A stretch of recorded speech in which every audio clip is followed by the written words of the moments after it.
രാധേ കൃഷ്ണ. എല്ലാവർക്കും സമർപ്പണത്തിലേക്ക് സ്വാഗതം. നവരാത്രിയുടെ 4-ാം നാൾ, ശരിക്കും ആ ഭക്തിയുടെ 4-ാം ദിവസത്തിലേക്ക് നമ്മൾ ഇത്ര ദിവസവും ഇച്ഛാശക്തിയായ ദേവിയെക്കുറിച്ച് അറിഞ്ഞപ്പോൾ ഇനി ജ്ഞാനശക്തിയായ ദേവിയെക്കുറിച്ചാണ് അറിയാൻ പോകുന്നത്. അപ്പം 4-ാമത്തെ ദിവസം നമ്മൾ കുഷ്മാണ്ഡാ ദേവിയെയാണ് പ്രാർത്ഥിച്ച് ആരാധിക്കേണ്ടത്. അതായത് പ്രകൃതിയുടെ ഊർജത്തെ തന്നെ അണ്ഡമായി സ്വീകരിച്ചവൾ.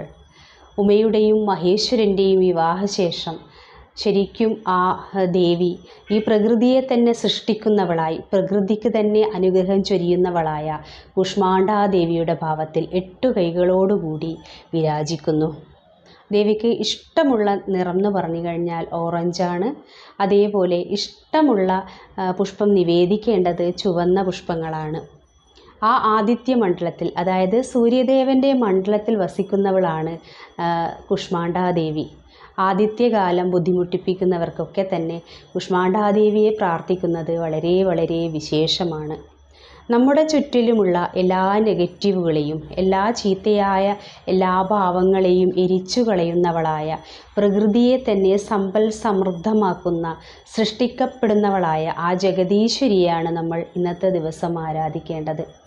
ശരിക്കു പറഞ്ഞാൽ നമ്മൾ ആദ്യത്തെ 3 ദിവസം നമ്മുടെ ഉള്ളിൽ തന്നെയുള്ള കാമക്രോധ ദ്വേഷങ്ങളെയൊക്കെ തന്നെ എരിച്ചു കളഞ്ഞ് ഇനി മഹാലക്ഷ്മിയെ വരവേൽക്കുന്ന ദിവസമാണ്. ശരിക്കും ആദ്യത്തെ 3 ദിവസം കഴിഞ്ഞ് അടുത്ത 3 ദിവസം നമ്മൾ ആ മഹാലക്ഷ്മി, ആ സമൃദ്ധിയെ വരവേൽക്കുന്നത്. സമൃദ്ധി എന്ന് പറഞ്ഞു കഴിഞ്ഞാൽ എല്ലാ തരത്തിലുള്ള സൃഷ്ടികളിൽ നിന്ന് തന്നെയാണ് അർത്ഥം. അത് നമ്മുടെ കുട്ടികളായിക്കോട്ടെ, ഈ പ്രകൃതിയിലുള്ള ചരാചരങ്ങളിലായിക്കോട്ടെ, ആ സൃഷ്ടി സംഭവിക്കുമ്പോൾ നമുക്ക് സമൃദ്ധി, ഏറ്റവും ധനവാനായ, അത്രയും ഐശ്വര്യവും സമൃദ്ധിയും തന്നെ കൊണ്ടുവരുന്ന ഇനിയുള്ള 3 ദിവസങ്ങൾ, ആ ലക്ഷ്മി കടാക്ഷത്തോടുകൂടെയുള്ള 3 ദിവസങ്ങളാണ് ഇനി വരാൻ പോകുന്നത്. അപ്പോൾ കുഷ്മാണ്ഡാ ദേവിയെ മനസ്സറിഞ്ഞ് ഓരോരുത്തരും പ്രാർത്ഥിക്കുക. നവരാത്രിയുടെ 4-ാമത്തെ ദിവസം കുഷ്മാണ്ഡാ ദേവിയുടേതാണ്.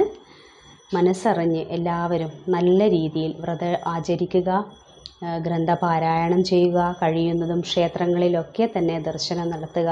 എല്ലാവർക്കും നിങ്ങളാൽ കഴിയുന്ന രീതിയിൽ ദാനം ചെയ്യുക. ദാനം ശരിക്കും മഹത്തായൊരു കാര്യം തന്നെയാണ്. കാരണം ഏറ്റവും വലിയ ദാനം എന്ന് പറയുന്നത് എന്താണ്? അന്നദാനം. ബാക്കി എല്ലാ ദാനം ചെയ്തു കഴിഞ്ഞാലും അവൻ പിന്നെയും പിന്നെയും വേണമെന്ന് ആഗ്രഹിക്കുമ്പോഴും അന്നം മതിയാവുമ്പോൾ ഇനി മതി എന്ന് പറയുന്ന ആ ഒരൊറ്റ ദാനത്തെ, ആ മഹാദാനത്തെ നിങ്ങൾ എപ്പോഴും സ്വീകരിക്കുക. എല്ലാവർക്കും നമ്മുടെ മുന്നിലേക്ക് എത്തുന്നവർക്ക്, വിശക്കുന്നവന് ഒരു നേരത്തെ ഭക്ഷണം കൊടുക്കാൻ ഓരോരുത്തരും ശ്രദ്ധിക്കുക. എല്ലാവർക്കും നല്ലൊരു നവരാത്രി കാലം ആശംസിക്കുന്നു. സർവം രാധാകൃഷ്ണാർപ്പണമസ്തു. ജയ് ശ്രീ രാധേ രാധേ.